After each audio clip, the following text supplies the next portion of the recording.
Bonjour à tous et à toutes, j'espère que vous allez bien. Donc on se retrouve pour la première partie de cette révision d'électricité sur les connaissances générales vues au collège.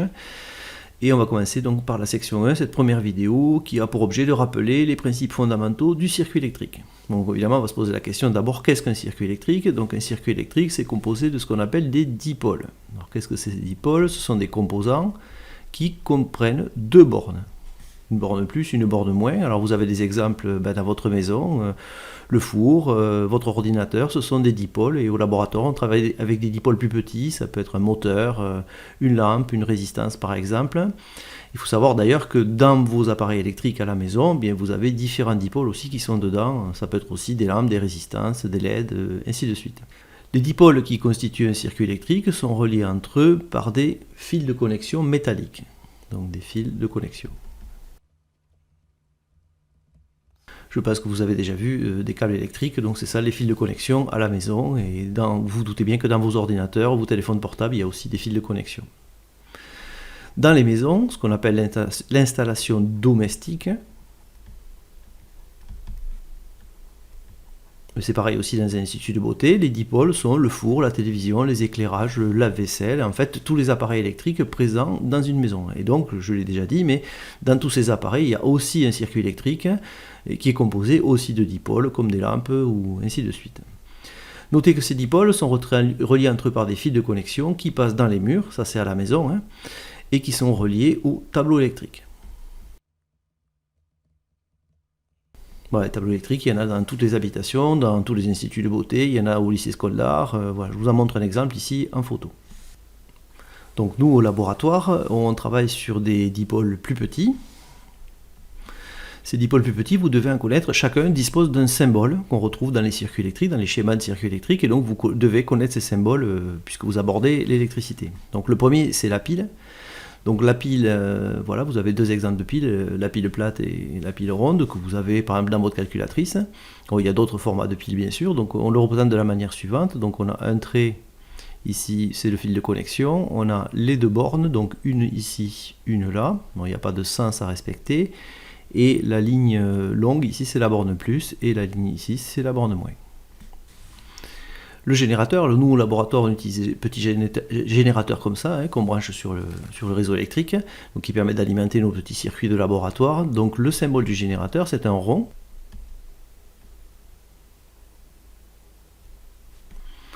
Au centre duquel on met la lettre G pour générateur et on symbolise parfois les deux fils qui partent donc du générateur.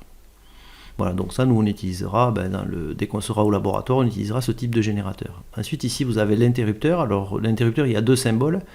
Donc vous avez les deux fils de connexion, vous avez les deux bornes de l'interrupteur, et vous avez ici ce symbole qui indique que l'interrupteur est ouvert. Et on a aussi le même symbole avec l'interrupteur fermé, donc toujours pareil, les deux fils. Et ici, le petit trait qui est ici touche cette borne pour indiquer que le générateur est fermé. Alors un générateur fermé laisse passer le courant, un générateur ouvert coupe le courant. On passe au fil de connexion, alors c'est très simple, un fil de connexion cintré.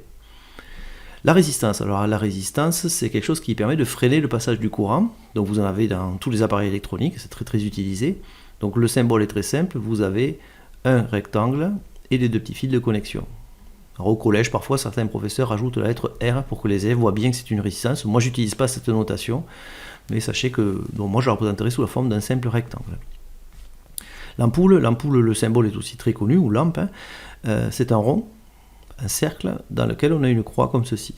Donc ça, c'est le symbole de la lampe ou ampoule. Vous avez le moteur, alors le moteur, je vous le montrerai sur une prochaine photo, nous il est emballé dans un boîtier, mais ça c'est un petit moteur électrique. Donc le symbole du moteur est simple, c'est un cercle à nouveau, avec la lettre M au milieu pour moteur et les deux petits fils de connexion. La diode, très utilisée dans les circuits électriques, parce que c'est un dipôle qui laisse passer le courant électrique dans un seul sens, alors moins connu, le symbole de la diode c'est le fil de connexion, un triangle et un trait. Et si le courant arrive par le triangle, le courant passe, et si le courant arrive par le trait, du côté du trait, le courant ne passe pas. Donc c'est intéressant, quand on veut empêcher le courant de passer dans un endroit d'un circuit, on met une diode pour empêcher ce passage du courant. Et la diode d'électroluminescence, qui est une forme de diode, qui est donc a les mêmes propriétés, mais qui est électroluminescente, a ce symbole-là.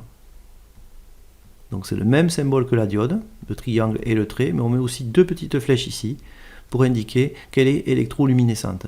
Alors la DEL, diode électroluminescente, en anglais ça donne LED, et les LED vous les connaissez, vous en avez partout dans notre monde, comme éclairage, comme veilleuse des appareils électroniques, ainsi de suite. Voilà, donc c'est une espèce de petite bulle plastique qui émet de la lumière, et ça ce sont les deux petites bornes. On va revoir comment est alimenté le circuit électrique. Tous les circuits électriques sont alimentés, comme je l'ai dit précédemment, par un dipôle particulier qu'on appelle le générateur.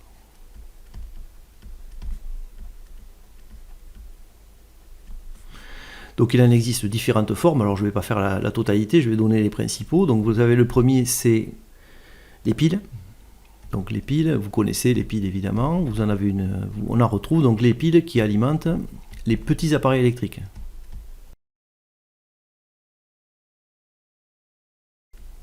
Donc les piles, vous les trouvez dans votre calculatrice, il y a une ou deux piles, on les trouve dans certains jouets, voilà, vous connaissez évidemment très bien les piles. Deuxième type de générateur, ce sont les batteries. Donc les batteries, on les trouve, les batteries qui alimentent donc, par exemple, les téléphones portables. Voilà, on les retrouve aussi dans les voitures. Il faut bien distinguer les voitures thermiques à essence, qui ont une batterie qui alimente le réseau électrique, donc qui permet d'avoir le courant dans l'ensemble de la voiture. Et puis vous avez aussi maintenant les voitures électriques qui ont aussi une batterie spéciale qui, elles, permettent à la voiture d'avancer. Jusqu'à présent, les batteries de voiture, ça permettait juste d'avoir de l'électricité dans la voiture, mais maintenant, ça permet aussi de faire avancer la voiture sur les voitures électriques. Et le dernier type, ce sont les centrales. Alors ça, c'est le courant produit par EDF qui alimente donc les maisons, les entreprises, donc ce sont les centrales. Les centrales, elles peuvent être, alors pour 75% en France, elles sont nucléaires, puisque 75% de l'électricité produite en France est nucléaire, mais elles peuvent être aussi à charbon. Alors on n'en a plus beaucoup en France évidemment, puisqu'on a fait du nucléaire pour éviter d'utiliser le charbon, à pétrole.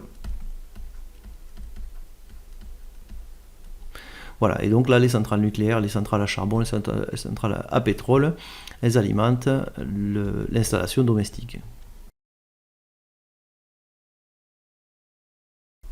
Domestique, donc c'est donc tout le réseau que vous trouvez dans votre maison, à Skoldar, dans les entreprises, dans les instituts de beauté. Donc ça, c'est le courant délivré par EDF. Donc il est produit à 75% par des centrales nucléaires, comme on l'a vu au chapitre précédent, et pour une faible partie, pour 25%, à charbon, à pétrole.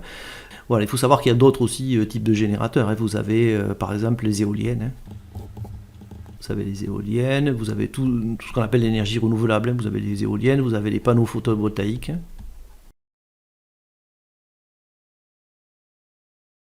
Et ainsi de suite. Voilà, je vais rester quelques minutes de plus sur le générateur. Les générateurs, donc, ce sont des dipôles qui sont capables de convertir de l'énergie sous diverses formes en énergie électrique. Par exemple, les piles et les batteries convertissent de l'énergie chimique en énergie électrique.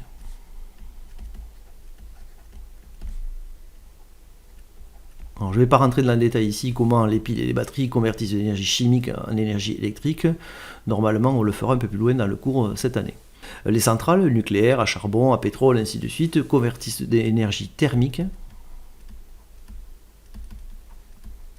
en énergie électrique. Alors c'est pas immédiat, on ne fait pas du thermique avec l'électrique. Thermique, c'est la chaleur, on produit de la chaleur. En fait, on utilise la chaleur pour mettre sous pression, faire tourner quelque chose qui produit de l'énergie électrique. Donc, en fait, on fait du thermique qui produit du mécanique qui produit de l'électrique. Les éoliennes convertissent directement de l'énergie mécanique liée au mouvement des pales qui tournent bien sûr, de l'énergie mécanique en énergie électrique. Voilà pour les générateurs, je crois qu'on a fait un petit peu le tour. Alors avant d'aller un peu plus loin dans l'étude du circuit électrique, il faut évidemment, il est normal de se poser la question, qu'est-ce que c'est le courant électrique en fait? Donc j'essaie de vous le résumer ici. Quel que soit le générateur qui alimente le circuit électrique, on a vu les formes de générateurs, la nature du courant électrique est toujours la même. le courant circule sur un support métallique, par exemple les fils de cuivre que vous avez dans les murs de vos maisons, les résistances métalliques, ainsi de suite. Enfin, il circule dans tous les dipôles qui constituent un circuit électrique. Il y a toujours des éléments métalliques. Pourquoi? Parce que le métal conduit très bien le courant électrique. Ce métal est constitué, comme vous le savez évidemment, d'atomes. Si vous avez un fil de cuivre, eh bien, il est constitué d'atomes de cuivre. Et vous savez qu'un atome, c'est un noyau autour duquel tournent des électrons. Donc le rôle du générateur, c'est de mettre en mouvement les électrons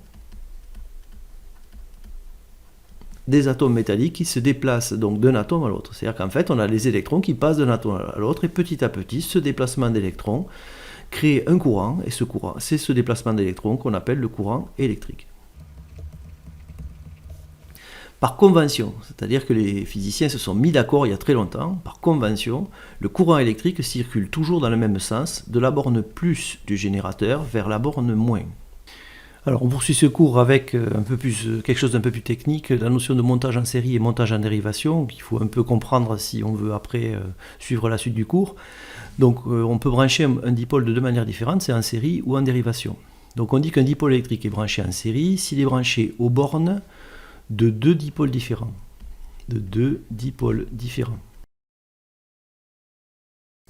Donc supposons par exemple une lampe, d'accord ? Si cette lampe est branchée d'un côté à par exemple un générateur et de l'autre côté à par exemple une résistance, eh bien on dira que cette lampe est branchée en série, puisqu'elle est branchée aux bornes du générateur et de la résistance.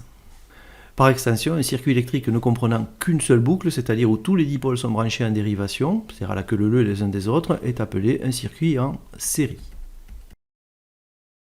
A l'inverse, un dipôle électrique est monté en dérivation. En installation électrique, on dit plutôt en parallèle, mais nous on emploiera le terme de dérivation qui est plus exact.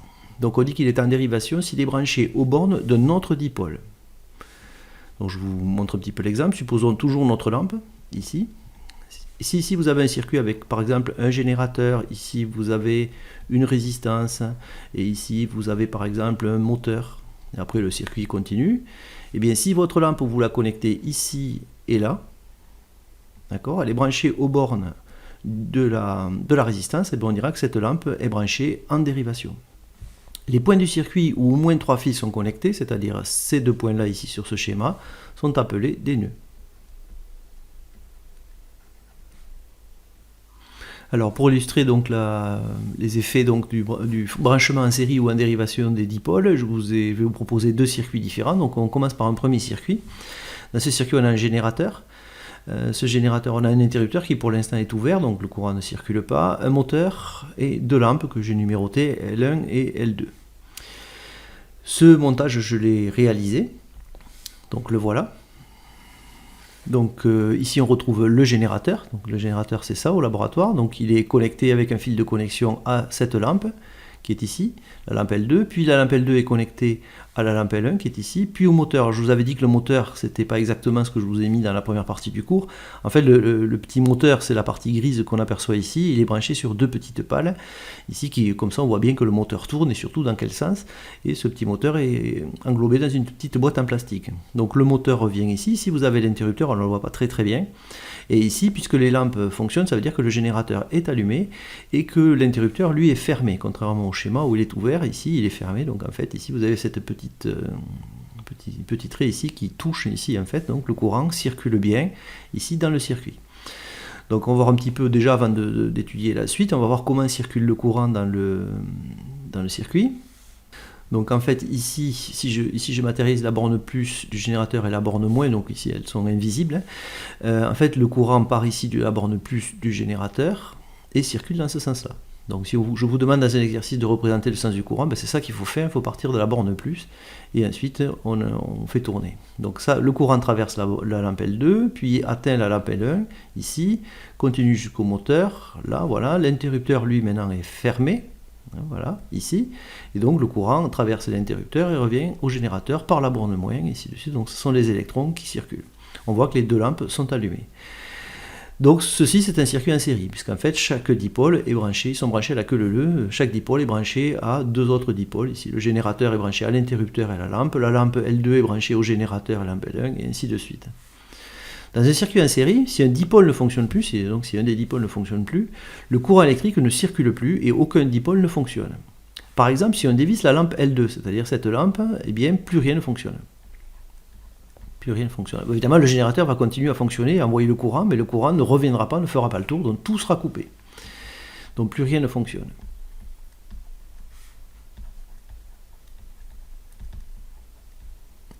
Alors, il faut bien savoir que quand c'est coupé quelque part, c'est coupé partout. C'est-à-dire qu'il n'y a pas de courant ici non plus.